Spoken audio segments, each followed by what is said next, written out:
భారతదేశంలోనే తెలంగాణ రాష్ట్రం ఎంతో గొప్పది. దీనికి ముఖ్య కారణం తెలంగాణలో హైదరాబాద్ ఉండటం. తెలంగాణ రాష్ట్రానికి ముఖ్యమైన వనరు హైదరాబాద్ నగరం మాత్రమే. దేశ నలుమూలల నుంచి హైదరాబాద్లో బతుకుతున్నారు జనాలు. అయితే అలాంటి తెలంగాణ రాష్ట్రం ప్రస్తుతం అప్పుల పాలైన సంగతి తెలిసిందే. కేసీఆర్ ప్రభుత్వంలో అప్పులతో పాటు అభివృద్ధి స్పష్టంగా కనిపించింది. కాళేశ్వరం ప్రాజెక్టు, మిషన్ భగీరథ తదితర సంక్షేమ పథకాల కారణంగా అప్పులయ్యాయి. అయితే వాటి వల్ల ప్రస్తుతం రైతులు అత్యధిక దిగుబడిని కూడా తీసుకువస్తున్నారు.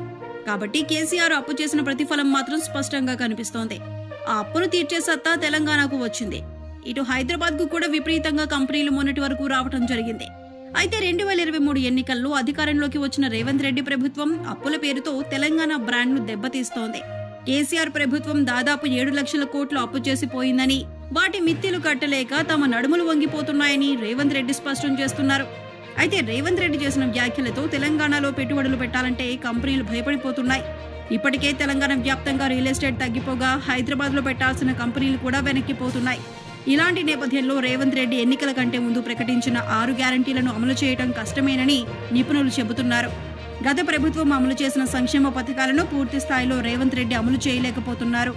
ఇప్పుడు కొత్తగా 6 గ్యారంటీలు అమలు చేస్తే తెలంగాణ అప్పులు తడిసి మోపెడవుతాయి. ఫ్రీ బస్ మినహా ఏ ఒక్క సంక్షేమ పథకం సరిగ్గా తెలంగాణలో అమలు కావటం లేదని చెబుతున్నారు జనాలు.